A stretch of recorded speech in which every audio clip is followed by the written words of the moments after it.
Morning बच्चों। बहुत दिनों बाद आज मुलाकात हो रही है आप लोगों से।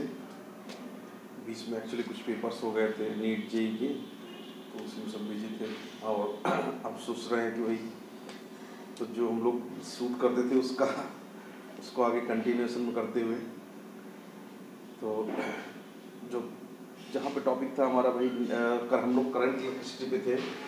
और करंट इलेक्ट्रिसिटी का आपका जो नेक्स्ट टॉपिक था that is carriers of current.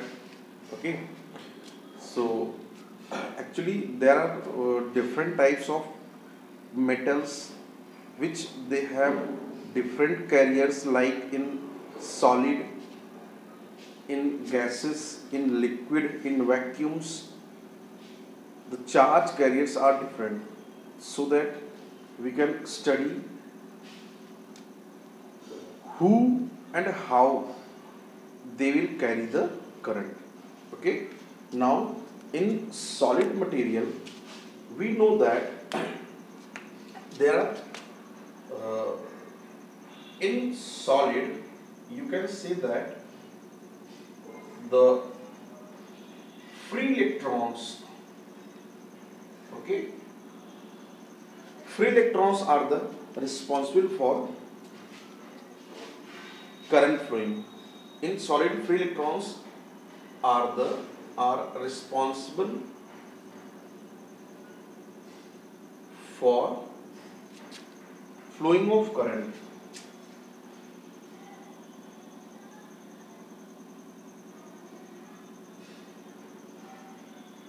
Okay, आप लोग पता है भाई सॉलिड में जो फ्री इलेक्ट्रॉन्स होते हैं वही रिस्पॉन्सिबल होते हैं करंट को कैरी करने के लिए।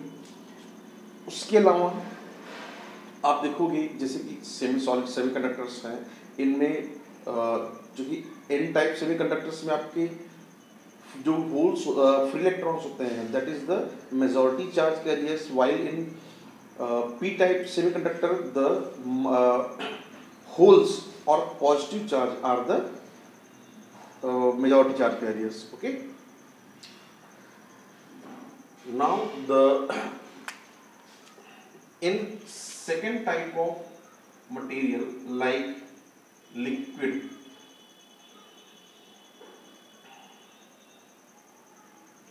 everyone knows that in electrolyte solution actually we have some positive ions and negative ions, and they both are responsible for the carrying of charge. Okay, in electrolyte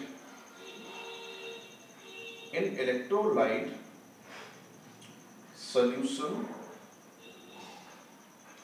the positive and negative ions are responsible for carrying current. Okay,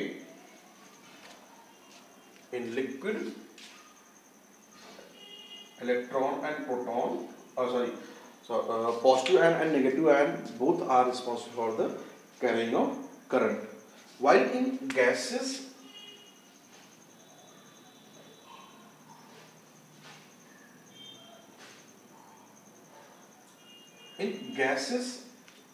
you can see that the positive ion, negative ion and electron, these all particles are the responsible for the carrying of current. In gases positive ion, positive, negative and electrons are responsible for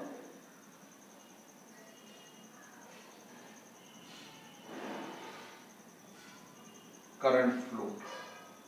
Okay, now in the fourth class, like valve या vacuum tube, you may say that vacuum tube. Okay, आप लोग देखोगे कि जो vacuum tube होता है, vacuum tube में सिर्फ जो सीआरओज में लगे होते हैं, टीवी में लगे होते हैं, पिक्चर ट्यूब वगैरह में लगे होते हैं, तो इन सब में आप देखोगे जो आपके हीटिंग एलिमेंट हैं, उन्हीं से जो इलेक्ट्रॉन्स निकलते हैं वही रिस्पॉन्सिबल होते हैं। तो इसमें आप लिखोगे in it electrons emitted from heating element.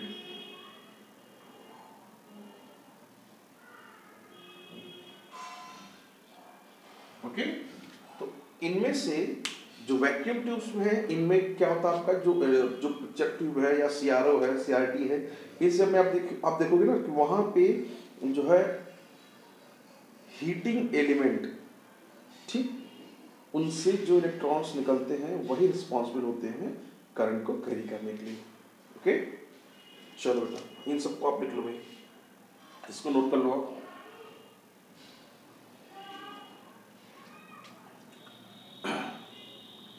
इसको नोट कर लो, फिर हम लोग चलते हैं mechanism of current flow in a solid, उसको समझते हैं वो क्या है। तो आई होप आप लोग इसे नोट कर लिए होंगे। हम लोग चले आगे, चलो आप लोग जो लोग नोट नहीं किए हैं वे पॉज करके नोट कर ले भाई। चलो भाई, तो अब हम लोग नेक्स्ट टॉपिक स्टार्ट करते हैं, mechanism of current flow in a conductor.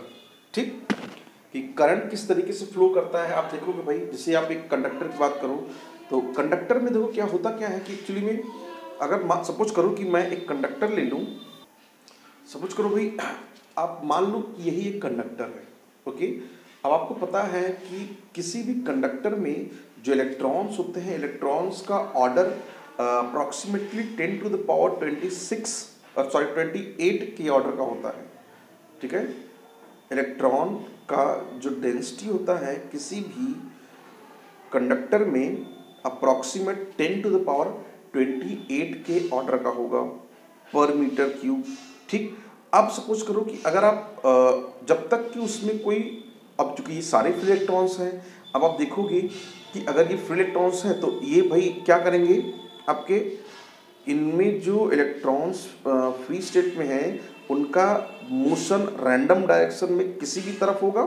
ठीक है, सपोज करो कि आप ऐसा सपोज कर सकते हो कि अगर हाफ ऑफ इलेक्ट्रॉन किसी भी कंडक्टर की मैं बात करूं, अगर उसमें उसका लेंथ L है, ठीक है, क्रॉस सेक्शनल एरिया A है और उसमें भाई नंबर ऑफ इलेक्ट्रॉन्स N है। ओके, तो उसमें जो फ्री इलेक्ट्रॉन्स हैं, अगर हाफ ऑफ फ्री इलेक्ट्रॉन्स का एवरेज डायरेक्शन एक तरफ है तो अदर हाफ ऑफ इलेक्ट्रॉन्स का डायरेक्शन उसके अपोजिट होगा। ठीक, जिससे हमें क्या होता है कि जो नेट वेलोसिटी होता है उस पर्टिकुलर कंडक्टर के अंदर टोटल चार्ज का वो क्या होगा, 0। ओके, तो नेट इनिशियल स्पीड क्या होता है, 0। सपोज करो कि आप उसके क्रॉस एक इलेक्ट्रिक फील्ड अप्लाई किए। ठीक, अब आप उसके क्रॉस एक इलेक्ट्रिक फील्ड अप्लाई किए हो, इलेक्ट्रिक पोटेंशियल डिफरेंस अप्लाई की हो, पोटेंशियल डिफरेंस अप्लाई करोगे तो वहाँ पे जो इलेक्ट्रॉन, जो कंडक्टर है, कंडक्टर में आपका एक इलेक्ट्रिक फील्ड एस्टैब्लिश होगा। ओके, तो अब देखो जरा, अब इलेक्ट्रिक फील्ड एस्टैब्लिश होगा तो उसके कारण जो इलेक्ट्रॉन्स होंगे, इलेक्ट्रॉन्स भाई किसी एक पर्टिकुलर डायरेक्शन में अलाइन हो जाएंगे। अब ये क्या करेंगे, अब ये उस पर्टिकुलर डायरेक्शन जो decreasing order of electric field है उस डायरेक्शन में, ठीक है, लो पोटेंशियल से हाई पोटेंशियल की तरफ को इलेक्ट्रॉन फ्लो करना स्टार्ट करेगा। क्योंकि करंट क्या होता है, करंट हमेशा हाई पोटेंशियल से लो पोटेंशियल की तरफ फ्लो करता है और करंट और जो इलेक्ट्रॉन होगा वो हमेशा करंट के अपोजिट होता है। मतलब करंट कहाँ फ्लो करेगा, हमेशा लो पोटेंशियल से हाई पोटेंशियल की तरफ को इलेक्ट्रॉन फ्लो करेगा। ओके, चलो अब आप क्या देखोगे कि जो टोटल नंबर ऑफ इलेक्ट्रॉन है इसमें, ठीक, इसमें जो टोटल नंबर ऑफ इलेक्ट्रॉन है वो उसको आप देखोगे तो वो हो जाएगा n into cross sectional area A into corresponding length L, ठीक। तो ये हो जाएगा आपका इलेक्ट्रॉन डेंसिटी। और नेट इलेक्ट्रॉन क्या होता है आपके पास n इंटू ई, ठीक। तो Q इक्वल्स टू हो जाएगा n, मतलब क्या यहाँ पे n cross sectional area A into L, ये आपको देगा क्या, ये आपको देगा टोटल चार्ज। और टोटल चार्ज आपको पता है भाई ड्यू टू क्वांटाइजेशन आप पहुँच पढ़ चुके हो, Q इक्वल्स टू क्या होता है n इंटू ई। तो n यहाँ पे हुआ कैपिटल N हो जाएगा आपका small n cross sectional area A L और इंटू ई, ये हुआ आपका टोटल चार्ज। अब आपको पता है भाई आई इक्वल्स टू क्या होता है Q अपॉन T। आप Q को यहाँ प्लेस करोगे, T को निकालोगे तो यहाँ से, ठीक है, तो इसमें से एक रिलेशन बनेगा जिसका अब चल रहे हैं हम लोग उसका डेरिवेशन करने। कैसे करेंगे, कैसे करेंगे उसको देखते हैं, ठीक। थोड़ा पेशेंस रखिए आप लोग। चलो भाई, तो पहले तो हम लोग क्या करते हैं, कोई एक कंडक्टर ले लेते हैं। सपोज करो कि ये आपका एक कंडक्टर है, okay.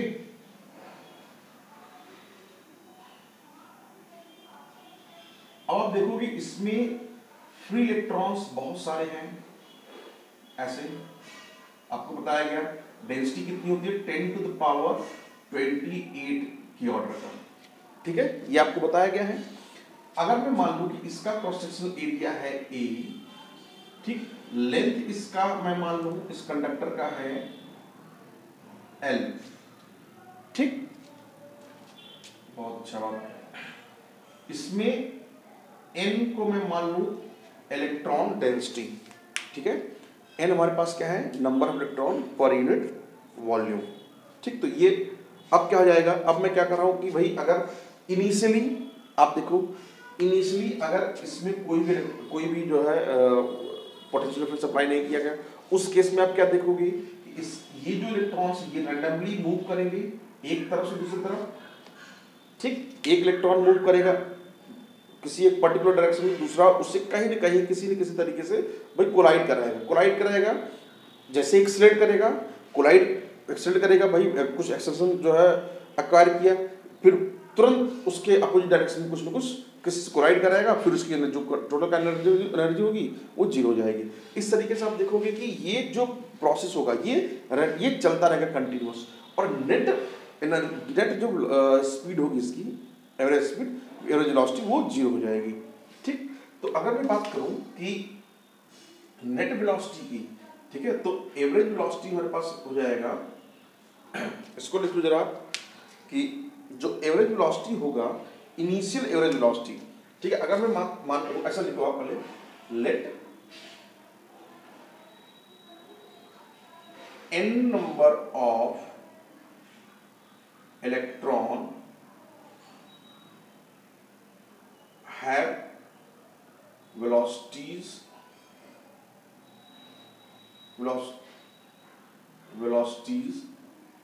u1 u2 up to un, so average velocity, average initial velocity क्या हो जाएगा भाई इसका, मैं उसको अगर u बोल दूं तो u क्या हो जाएगा u1 plus u2 plus u3 plus up to un upon total n, okay. अब आपको पता है भाई चूंकि जो इनके नेट जो वेलोसिटी है, ठीक है, नेट वेलोसिटी क्या है आपका जीरो, ओके। तो आप इसे लिखोगे कि इसकी वैल्यू क्या होगी zero.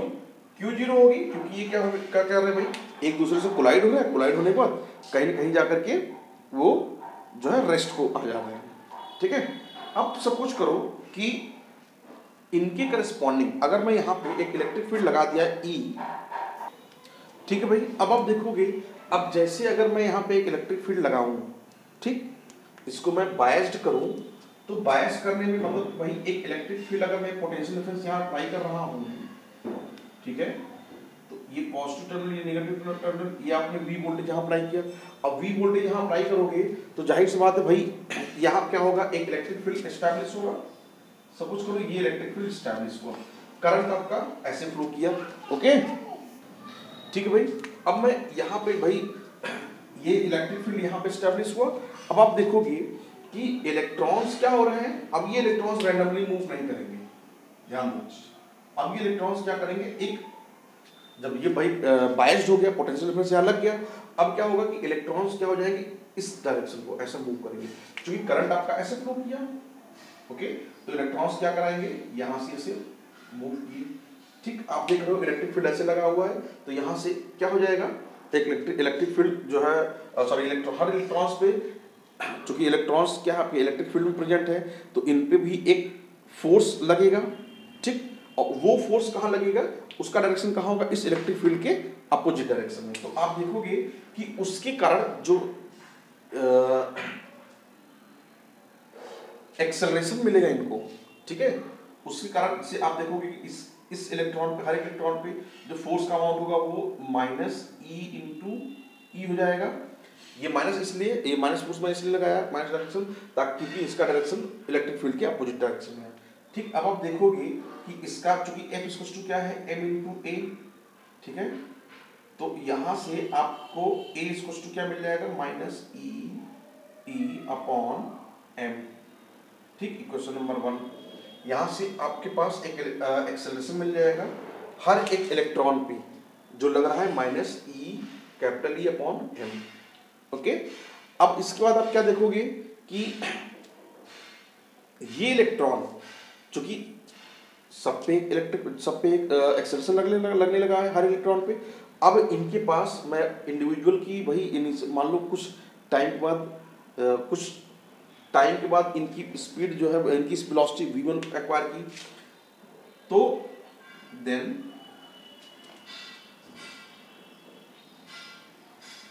After accelerating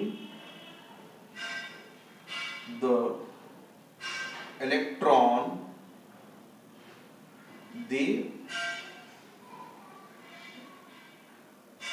they have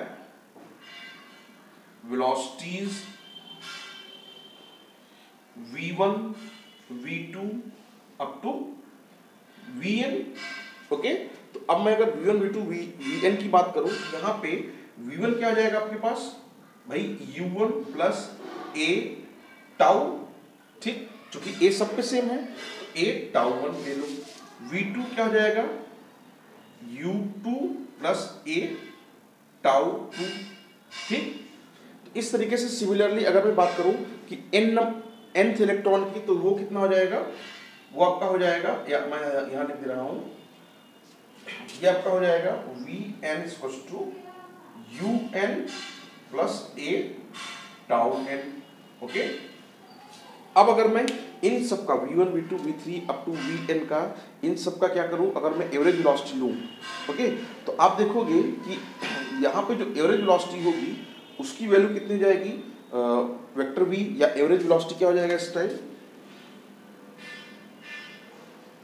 ये आपका हो जाएगा vector v1 plus vector v2 plus up to vector vn upon number of electron n। Okay, ठीक, तो सब क्या करो भाई, अब सबकी वैल्यूज, इन सब की वैल्यूज को उठा करके यहाँ पुट करो। जब वैल्यूज को उठा करके यहाँ पुट करोगे तो आप देखोगे कि यहाँ पे आएगा u1 plus a tau 1 plus u2 plus a tau 2 up to un plus a tau n upon capital N। Okay, अब मैं क्या करूं भाई, इसको अलग कर लूं, यहां से u1 u2 up to un upon n ऐसा कर सकता हूं, और प्लस यहां से आपको हो जाएगा a, ये हो जाएगा tau 1 plus tau 2 up to tau n by n। ठीक, यहाँ पे ये जो टाउ है ना, एक्चुअली भाई ये टाउ हम लोगों ने लिखा है, ये टाउ है हमारा रिलैक्सेशन टाइम। ठीक, और रिलैक्सेशन टाइम क्या होता है, before the time the time elapsed by an electron before two successive collision is known as a relaxation time, and by uh, and by which they collide is known as drift velocity. सो आपको पता है भाई, ये देखो यहाँ से इस value से हम लोग u की वैल्यू एवरेज वेलोसिटी यहाँ देखिए, ये u हमारे पास 0 है, तो ये टर्म क्या हो जाएगा आपका 0. ओके, तो अब मैं इसको थोड़ा सा उस तरफ लिख दे रहा हूँ ताकि क्योंकि स्पेस कम है यहाँ पे. ठीक है, तो आप लोग थोड़ा सा भाई मैनेज करो. ठीक है बच्चों, तो u जो एवरेज वेलोसिटी हो जाएगी आपकी, एवरेज वेलोसिटी यही आपके पास, यही आपका ड्रिफ्ट वेलोसिटी होता है, तो ये आपके पास हो जाएगा a टाउ. ठीक, इसको मैं अगर टाउ लिख दूं, ठीक, यहां पे क्या हो जाएगा, where tau equals to, where tau equals to tau 1 plus tau 2 up to, actually ये टाइम है, टाइम का तो वेक्टर होता है, तो ये आपके पास टाउ n अपॉन n ये हो जाएगा. ठीक है, चलो थोड़ा आप लोग जो है इतना पहले नोट कर लो, ताकि मैं इस तरफ सोच रहा हूँ इसको इरेज करूँ, फिर जो है आगे का डेरिवेशन स्टार्ट करूँ. आप लोग नोट कर लो भाई इसको.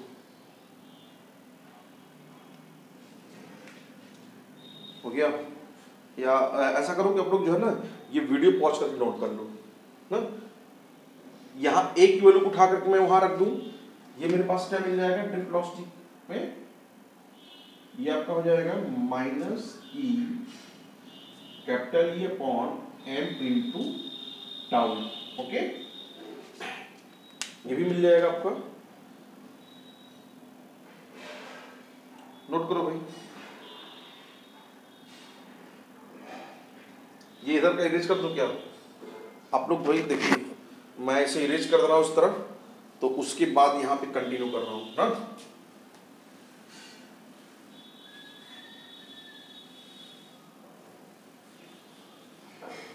अब देखो भाई जरा, अब आप देखोगे कि जो ड्रिफ्ट वेलोसिटी है वो तो रहा, इसको आप लोग मान लो इक्वेशन नंबर 2. ठीक, अब हम देखते हैं कि चूंकि सिंस यहां से v इक्वल्स टू क्या हो जाएगा, या e इंटू एल, या ऐसा लिख दे हम लोग कि e इक्वल्स टू क्या हो जाएगा हमारे पास v बाई एल, ऐसा भी लिख सकते हो.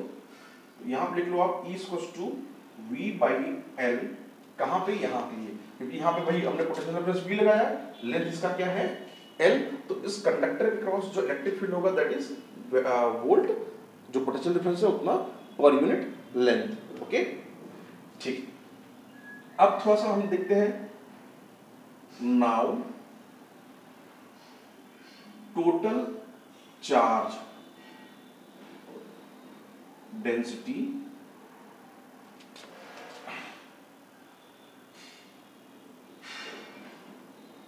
ऑफ कंडक्टर,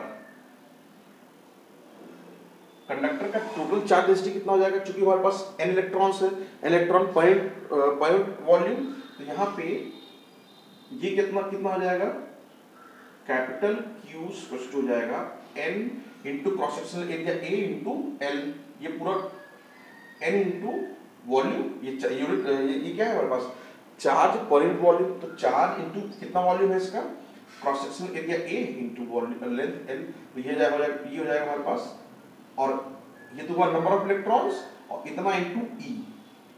ठीक, क्योंकि ये हमारे पास कैपिटल N है इंटू E, तो ये जाएगा NaL इंटू E, तो Q इक्वल्स टू क्या हो जाएगा NaL into E. Since I equals to क्या होता है भाई Q बाई T. ओके, तो यहां से Q को उठा के यहां रखोगे, तो NaL E अपॉन T, यहां से आपको मिलेगा भाई, यहां से मैं लिख सकता हूं NaE L बाई T. अब ये L बाई T क्या है, ये इसका ड्रिफ्ट वेलोसिटी ही तो है, एक इलेक्ट्रॉन एक एंड से, भाई ये एक्चुअली ये करंट क्या होता है, करंट आपको होता है भाई इलेक्ट्रॉन का flow, rate of flow charge. तो इसका जो ये इलेक्ट्रॉन है, इस इलेक्ट्रॉन का एक एंड से दूसरे एंड पे जो वेलोसिटी होगा, यही तो आपका ड्रिफ्ट वेलोसिटी होगा. तो इसमें हम लिख सकते हैं लेंथ पर यूनिट टाइम, ये क्या हो जाएगा आपका वेलोसिटी। यहां लिख सकते हो आप since vt equals to l upon t, therefore I equals to हो जाएगा ne a, आप इसको लिख दो vd। ओके, यहां से आपको मिलेगा क्या करंट, कितना जब आपका आ जाएगा एम्पियर। ठीक बच्चों, ये नोट करो जरा, ये बड़ा ही इंपॉर्टेंट फॉर्मूला है और अक्सर क्वेश्चन पूछा जाता है, अक्सर हर क्वेश्चन ये जो है आता है I equals to NE VD। ठीक, नोट करो इसे।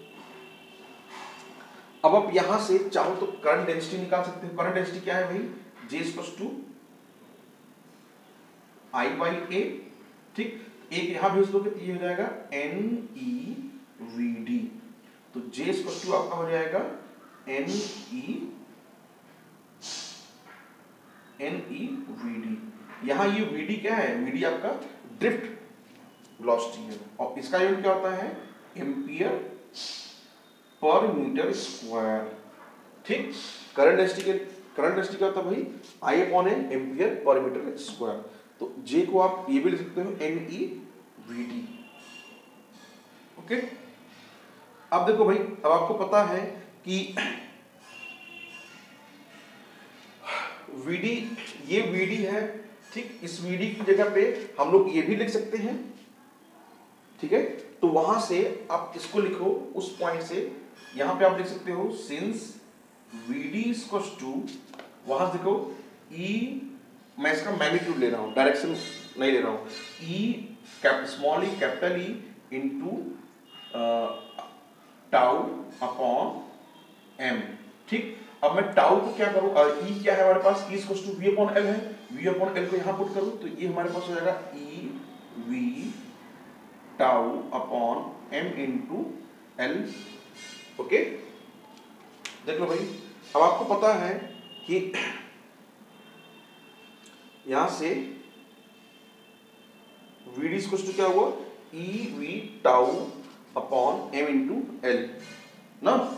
अब फर्दर आप यहां पे क्या कर सकते हो भाई, इसकी वैल्यूज को आप V अपॉन I, अगर आप चाहो तो इस VD को उठा करके यहां रख दो। मैं इसको, सुनो भाई, इसको ये आप लोग लिख चुके होंगे, मैं इसे इरेज कर दे रहा हूं ताकि कुछ चीजों को मैं यहां पे लिख सकूं।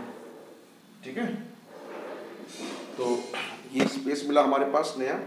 अब हमने, अब इस VD को उठा करके क्या मैं यहाँ पे या यहाँ लिख दूं। ठीक, I इक्वल्स टू आपको पता है भाई, अभी हमने निकाला कि I इक्वल्स टू क्या होता है NE A VD। ठीक, और इस VD को उठा करके ये VD हमारे पास कितना आया है E V tau upon M into L। ठीक, ड्रिफ्ट वेलोसिटी, इस ड्रिफ्ट वेलोसिटी उठाओगे यहाँ पुट करो तो ये आपके पास हो जाएगा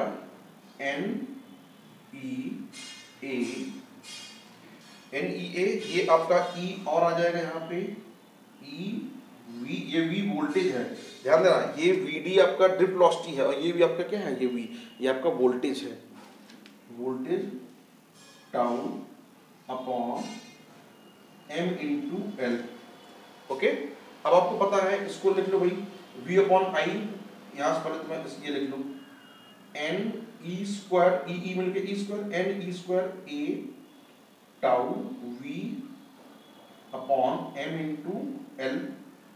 ठीक, अब V, इसको मैं यहां भेज दूं, हाँ, इसको यहां भेजूंगा तो यहां देखो आप V upon I equals to क्या मैं लिख सकता हूं, इसको यहां भेज दूं तो ये ML upon NE square tau into A।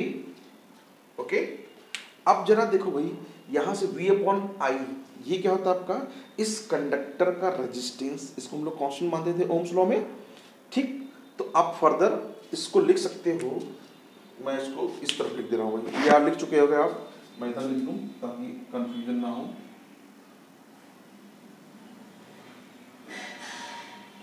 इसमें चूंकि ना कई चीजें हैं जो बड़ी हैं, ठीक है, इस वजह से जो है थोड़ा सा स्पेस बोर्ड के लिए चाहिए होता है।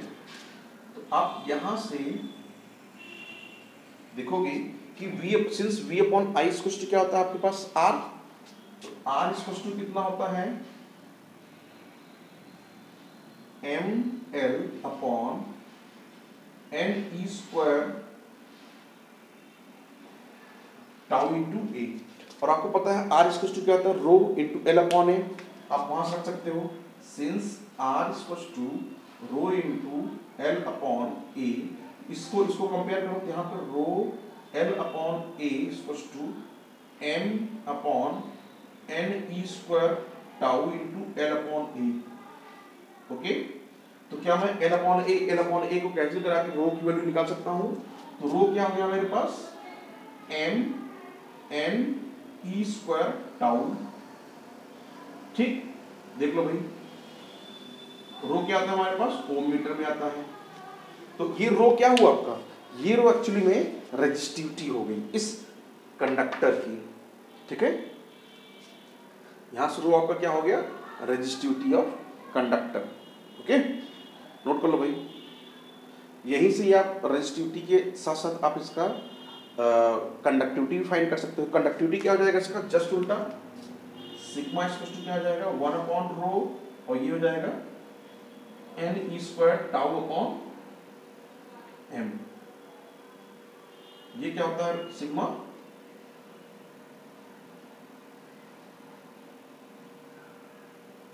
कंडक्टिविटी, और रो क्या है आपका, रेजिस्टिविटी। ठीक, ये तो नोन जो है सिंबल्स हैं, नोट कर लो भाई से आप। ये डेरिवेशन भी आता है इस पे, और इस इन फॉर्मूले पे क्वेश्चन भी आता है। ठीक है,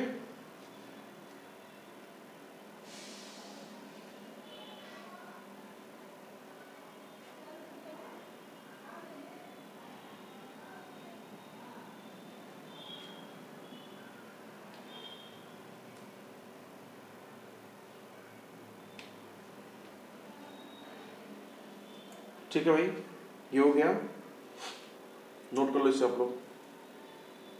ये बड़ा ही इंपॉर्टेंट जो है डेरिवेशन है।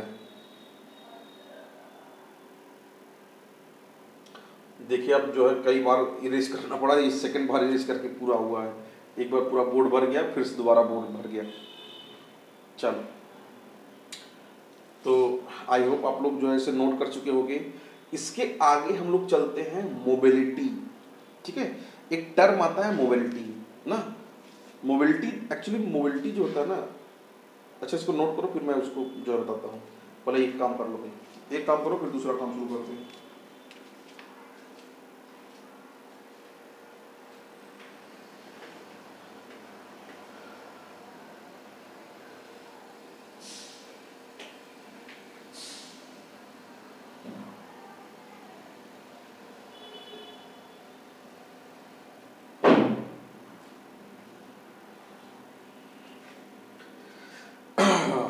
हाँ भाई, चलो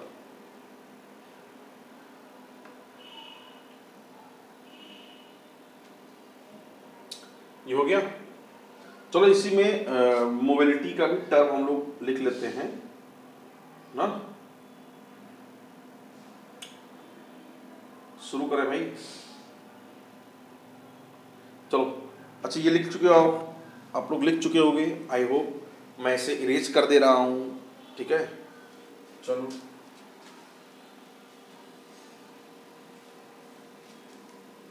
देखो, जो मोबिलिटी वाला टर्म होता है ना, एक्चुअली में मोबिलिटी को आप ऐसे डिफाइन कर सकते हो कि drift velocity per unit electric field. ठीक, क्या होता है, drift velocity per unit electric field is known as mobility of electrons.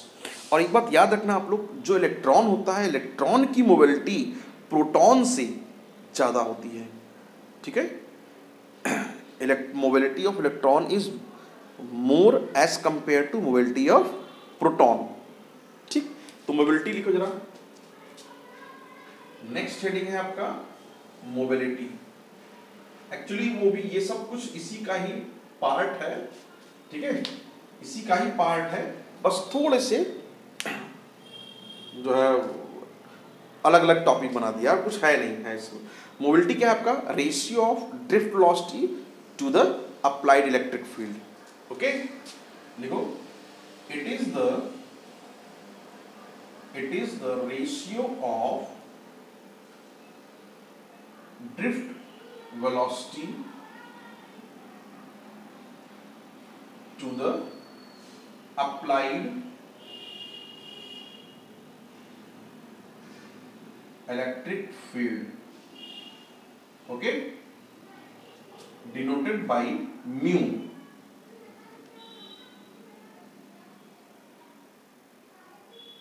ठीक, mu, mu E is greater than mu P, हमेशा याद रखना इसको। तो म्यू इसको टू होता है वी डी अपॉन ई। ठीक, इसका यूनिट क्या होगा भाई, ये आपका कितना देता है, ड्रिफ्ट वेलोसिटी है मीटर पर सेकंड, और ये क्या है आपके पास इलेक्ट्रिक फील्ड का न्यूटन पर कूलॉम। ठीक, तो आप ऐसा भी बना सकते हो कि metre coulomb upon newton second, ये भी आपका यूनिट बना सकते हो ड्रिफ्ट वेलोसिटी का ना। चलो भाई, तो ये हो गया आपका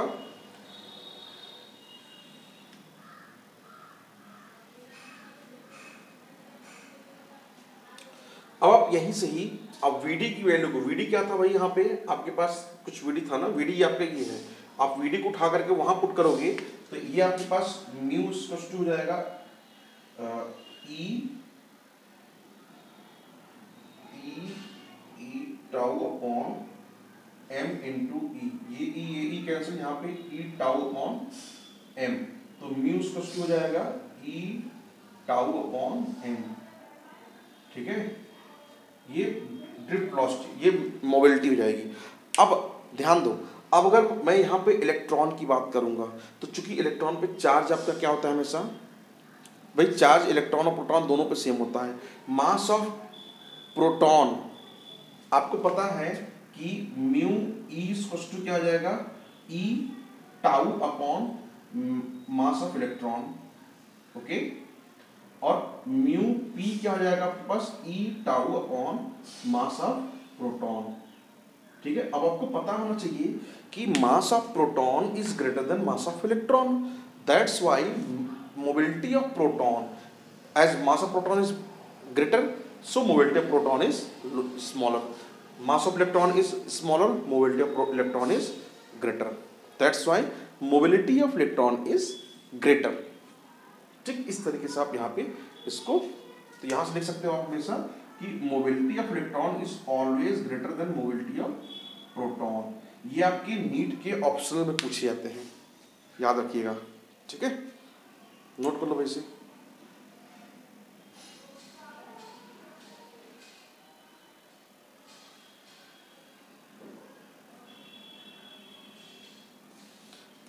ये हो गया, चलो बहुत अच्छी बात है भाई। अब इसी से ही आप जो है, आप चाहो तो करंट और मोबिलिटी में भी रिलेशन बना सकते हो। आपको पता है कि I इक्वल्स टू क्या होता है, NeAVD। ठीक, since I equals to NeAVD, ठीक, और VD आपको क्या आता है, E इंटू म्यू, तो आप यहां लिख सकते हो NeA म्यू इंटू E, ये होता है आपका करंट। ठीक, अब आप चाहो तो यहीं से ही और भी बना सकते हो।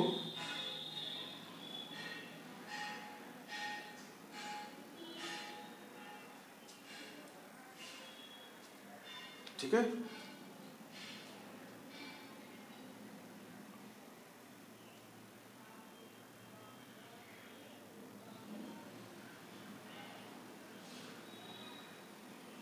ठीक, ये हुआ हमारा इलेक्ट्रिक करंट ना, इतना एम्पियर।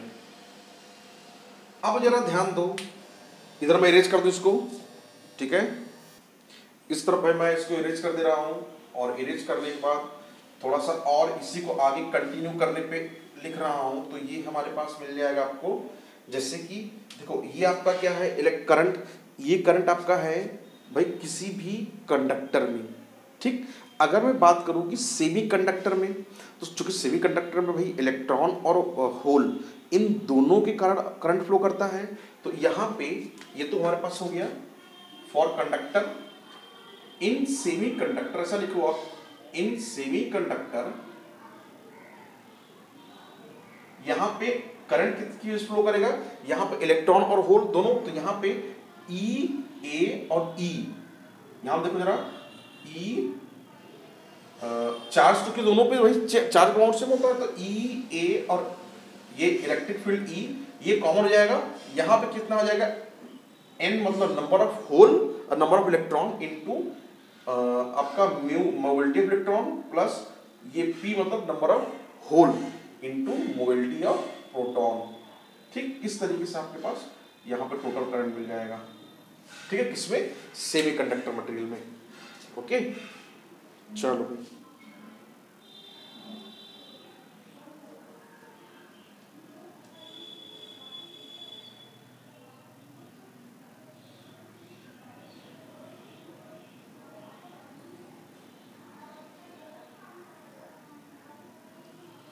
हो गया। चलो अब चलते हैं आगे की तरफ को। ये देखो भाई, ये अपना टॉपिक पूरा कंप्लीट हो गया। ठीक है, इसको इरेज कर दे जैसा आज्ञा दोगे भैया आप लोग। बोलो बच्चों, इरेज किया जाए। चलो, आई होप आप लोग सीक्वेंस वाइज लिख लिए होगी। ठीक है, सीक्वेंस वाइज, चूँकि बोर्ड में भाई पेज तो है नहीं, पलट देंगे तो यहाँ इरेज ही करना पड़ेगा। आप लोग क्या है कि भाई पेज सीक्वेंस वाइज लिखे होगे तो आपको भाई और थोड़ा सा अच्छे समझ में आएगा। तो ये मैं इरेज कर दे रहा हूँ। ठीक है, और चलते हैं हम लोग नेक्स्ट टॉपिक की तरफ को। देखो, ऐसे ही इनमें रिलेशन बहुत सारे बनते हैं।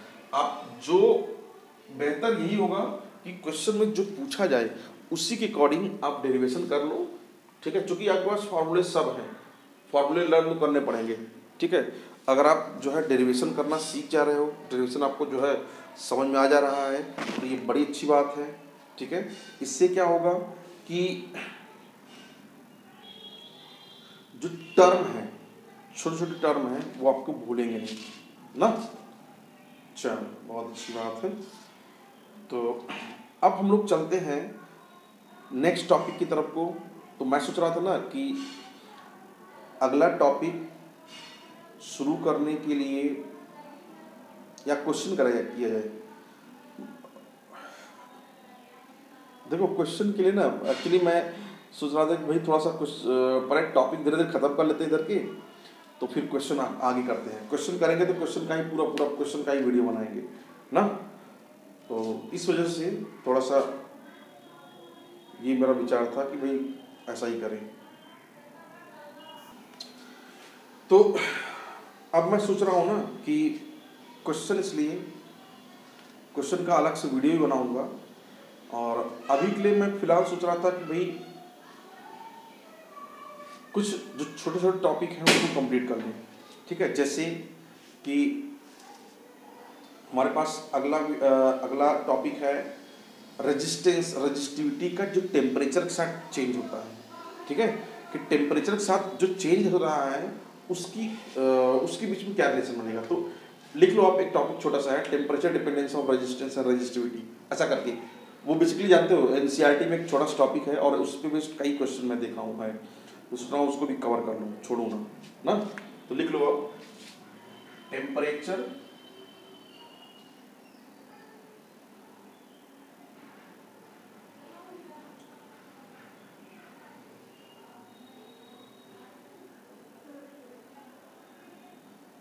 डिपेंडेंस ऑफ रेजिस्टेंस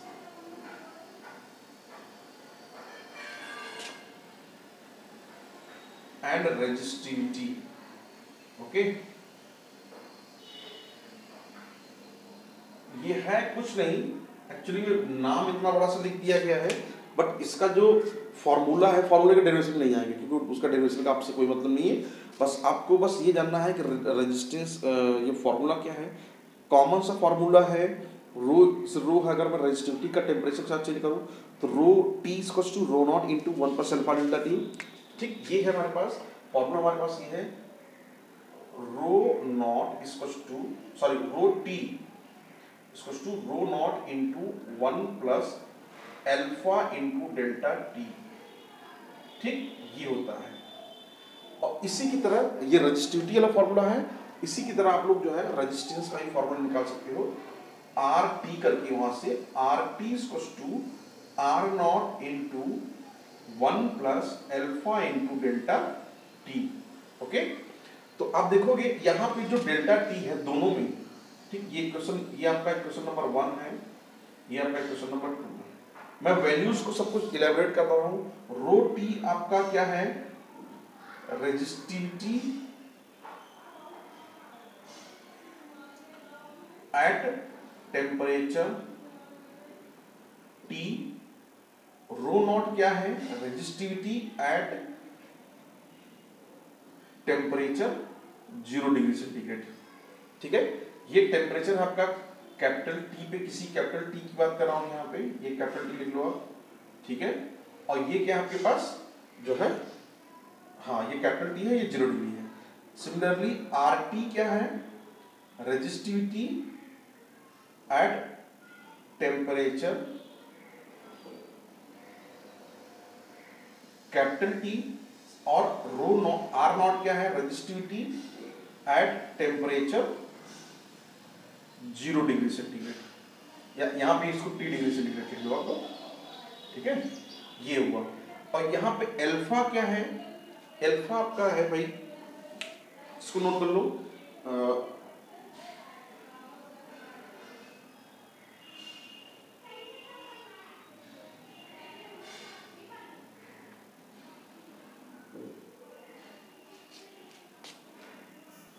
यहाँ पे देखो जो अल्फा है, अगर मैं रो के लिए लूंगा तो कॉफिशिएंट ऑफ रेजिस्टिविटी, अगर आर के लिए लूंगा तो कॉफिशिएंट ऑफ रेजिस्टेंस।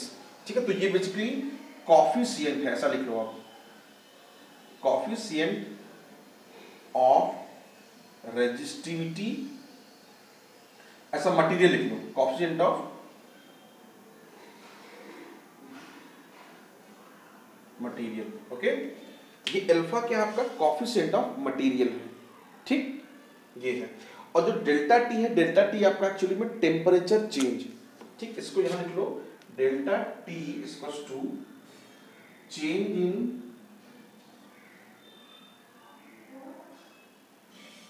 टेम्परेचर, इसी को हम लोग T2 माइनस T1। ओके, ये डेल्टा टी लिखते हैं। डेल्टा टी क्या होता है, T2 माइनस T1, मतलब कि T1 से T2। यहाँ जनरली अगर मैं इसके लिए लूँ तो T, यहाँ पे T1 क्या हो जाएगा आपका, ये T1 हो जाएगा आपका 0,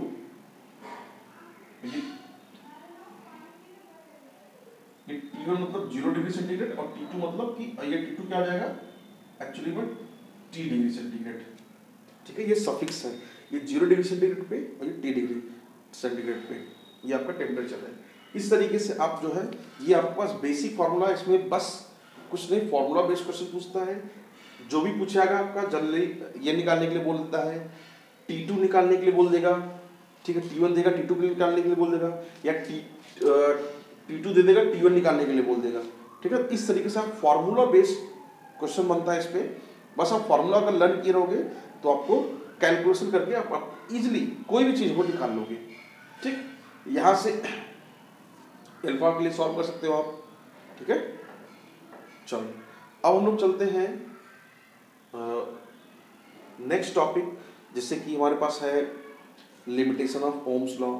हालांकि लिमिटेशन ऑफ ओम्स लॉ को हम लोग जो है, जब ओम्स लॉ पढ़ रहे थे तो वहाँ पे डिस्कस कर चुके हैं। वहाँ पे डिस्कस क्या किए हैं भाई, कि लिमिटेशन क्या है एक्चुअली में, लिमिटेशन क्या होना चाहिए भाई, कि जो ओम्स लॉ का लिमिटेशन क्या है कि टेम्परेचर कांस्टेंट होना चाहिए और अदर फिजिकल कंडीशंस कांस्टेंट होना चाहिए। ठीक, ये है उसका लिमिटेशन। ठीक, टेम्परेचर कांस्टेंट इसलिए ताकि भाई टेम्परेचर चेंज होगा तो उससे रेजिस्टेंस चेंज होगा, रेजिस्टेंस चेंज होगा तो उससे जो VI का ग्राफ है वो हमारा लीनियर नहीं रहेगा। ठीक है, तो लीनियरिटी भी एक लिमिटेशन है ओम्स लॉ का। ठीक है बच्चों, आप लोग इस तरीके से इसको नोट कर सकते हो ना, नोट कर लो इसे। सारा क्वेश्चन करेंगे, एक तरफ से करेंगे, इसमें घबराने वाली बात नहीं है। ठीक है, अच्छा एक बात और समझ लो, जो ओमिक ग्राफ, जो ओम्स लॉ है ना, उसको हम लोग ओमिक ग्राफ भी बोलते हैं। और वो ओमिक ग्राफ का एक कंडीशन है कि वो हमेशा ओरिजिन से पास होता है। क्योंकि एक आध क्वेश्चन ऐसा मैं देखा था कि VI ग्राफ दिया था, स्ट्रेट लाइन था, लेकिन वो ग्राफ आपका ओरिजिन से पास नहीं हो रहा था ना। तो आप देखोगे कि जो हमेशा, ये ग्राफ है आपके पास, तो ये ग्राफ हमेशा यहाँ पास होना चाहिए, ना कि यहाँ पे ये V और ये I है, यहाँ पे हमेशा ऐसा नहीं हो कि भाई ये आपका ऐसे पास हो, ठीक है। यहाँ पर आप देखो कि दोनों ही स्ट्रेट लाइन है, बट ये आपका क्या है, ये ओरिजिन से पास हो रहा है, और यहाँ पे क्या है, ये आपका यहाँ से पास हो रहा है, ओरिजिन से पास नहीं रहा, तो ये आपका ओमिक ग्राफ नहीं, ये ओम्स लॉ फॉलो नहीं कर रहा है, ओम्स लॉ ये फॉलो कर रहा है, ये वाला ग्राफ। ओके, चलो भाई इसको नोट करो जरा, इसको नोट करो, फिर आगे चलते हैं। चलो भाई, तो ये आई होप आप लोगों ने लिख लिया होगा।